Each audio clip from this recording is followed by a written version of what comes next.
Do you like shooting things and destroy stuff? Well, you're in the right place. Oof, if these first 5 seconds didn't grab your attention, I honestly don't know what will. Hey ladies and gentlemen, it was a bigger break this time, I apologize, but as I told you, in the beginning of July, me and my girlfriend moved to our first house. Yes, and hey, I also told you that possibly there will be a face reveal, so hey, what's up? No, but really, this house is a huge accomplishment for us because we never thought it would be possible with just being in the Netherlands for 1.5 years now. So grab yourselves a cup of coffee and come take a look at the headquarters. Or not, if you just don't give a shit and you wanna skip ahead to the game development part immediately, you can go ahead to this timestamp somewhere around the screen. No hard feelings.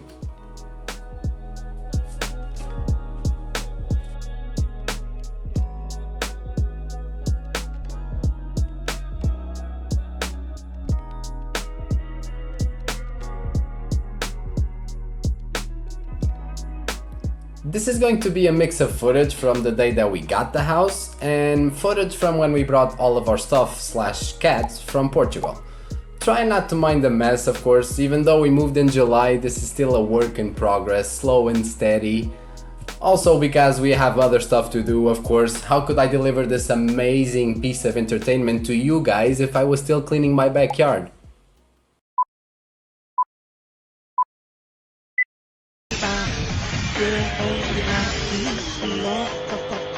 We start off with this beautiful entrance, accompanied by a small garden and with enough space to fit up to 1 car. There is no cover, but people still get that it's yours this way. After going through the front door, we find ourselves in this lovely hall, where you can perfectly put down your keys on this side, for example. Really useful. Then, the biggest room in the house, which serves as a dining room and living room. The couch is already ordered, but we are still waiting for it, so for now I will leave you guys an accurate representation of how it's going to be later on. When this footage was taken, the dining part of this room was also the office part of the house. We were missing the tabletop that we ordered for our actual office, but not anymore. Take a look at this beautiful thing.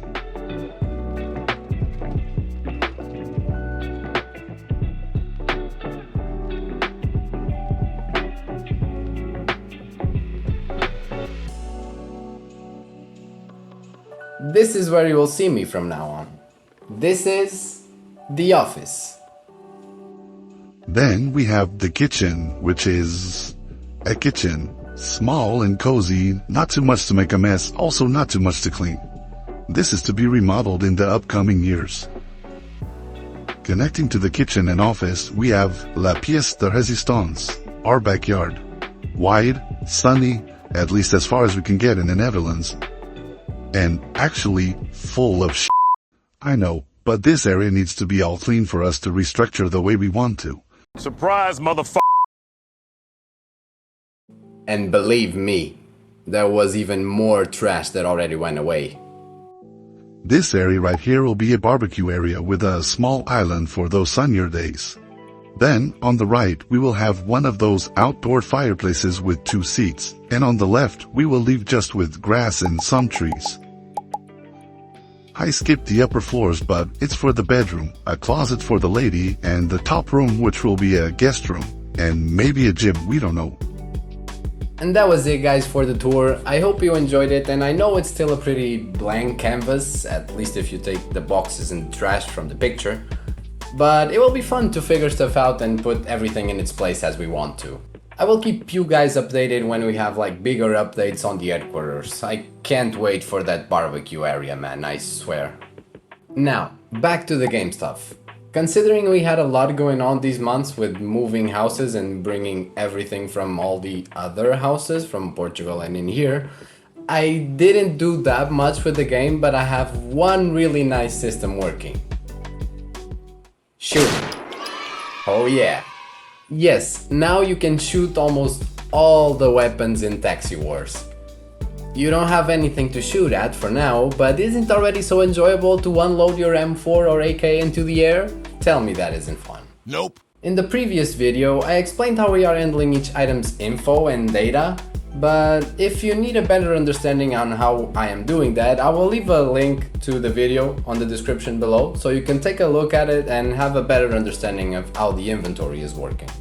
Each weapon has references both to a ammo pickup scene and the actual ammo scene the weapon is using to shoot.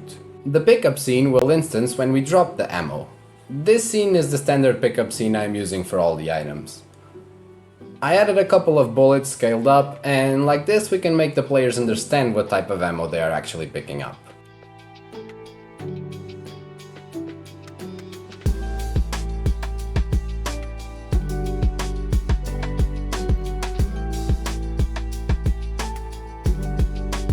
In the actual ammo, we are using the character body 3D node. We have the bullet mesh that will be instanced when we shoot, and an area 3D node around that will be used to report collisions. I already had a fire animation for our character, and this is how it's set up. The actual fire animation is being managed in the main animation tree when we are in the shooting state. Each weapon has a different fire rate value assigned, and this value will be used to update the timescale of that animation, giving us different fire rates according to the weapon we are using. Then we have an animation player, which is basically a dummy. This is our true fire rate because it doesn't contain any visual animation, it just controls when we spawn the actual bullets, which is when that function is called. The fire animation in the main tree is just for visual purposes. Then I added another animation player, which is used basically as a delay to the first bullet that gets shot.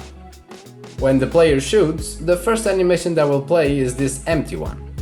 If the player keeps the fire button pressed, we get the finished signal and move on to our true fire rate spawning actual bullets.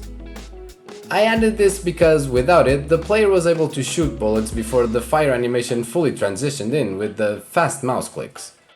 On each weapon scene, I also added a node 3D that we are referring as the shooting position, or where the bullet actually comes out.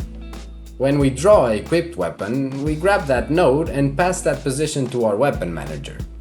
This way, when we shoot different weapons, the bullets will be instanced in their corresponding places. For the bullet spawn, we instance the bullet that the weapon requires, add it as a child of our weapon manager, but make it top level so that we don't run into issues like this. What? Then we set the global transform of the bullet to that spawn position we grabbed from the weapon, and also make it look at the mouse direction. For the aim direction, I'm just grabbing the same collision result that we are using for the rotation of the character. The bullet itself has a script, but since these are not rockets that need to follow enemies and such, the logic is quite simple on it. It only needs to move forward. We define a speed float, then use that same float to move and slide the character body. And it's still a bit raw, but I need to fine-tune them to keep the game balanced, of course. Later on we will work on the rockets, and I'm also trying to figure out a way to shoot a shotgun, because I want to open that shot/hit box, but I need to figure out a way to demonstrate it correctly. This is still in the works. And we got all of our standard bullets working. No. Which comes to our other big point of this video, which is reloading a weapon. I was missing the animation, so I had to call my old friend, of course. And after going through all of his supply, I got the one that is working not perfectly, but the best I could get from various reload animations. Ain't looking that bad after retargeting. Time to put this bad boy into Godot and start writing some code. I actually created a different state for the reloading because I was having some minor issues trying to put it in the not shooting state. And this way is easier to cancel out other animations because the player is only inside that state. I duplicated our blend tree for the movement animations and added our reload animation with the filter on the correct bones. Now back to our weapon. As shown in the quick slot, we have our magazine ammo, an extra mag that represents the max ammo the player can reload per mag, and then we have the total ammo present in our inventory for that type of weapon. When we shoot a gun, the function that instantiates the bullet is also sending a signal to remove bullets from the total count on the UI. Then, when we press the reload button, or our current mag is empty, the reload animation will trigger automatically, pass that extra magazine ammo to the current ammo, refill our extra magazine to full capacity, taking from the inventory, or to whatever quantity we have if it's lower, and count the total ammo in our inventory again. When the player runs out of bullets completely, if he tries to shoot, he will stay in the shooting stance, and I want to add one of those sound effects of an empty weapon to alert the player. Now, unfortunately guys, I don't have any more updates on the game, but the next steps I'm going to take is taking care of those throwables so we can start throwing grenades, molotovs. Maybe I will add some vehicles, I still don't know, because I have some really good ideas from a previous video. We had some comments with some really nice ideas. I even had to go look up what a Zamboni is, but it was really nice. Of course, with the throwables I also want to work on those rocket launchers so they can follow a target, but I also need to implement some dummy targets first so I have something to shoot at and something for the rocket to follow actually, of course. Have a lovely rest of your day, and I see y'all later.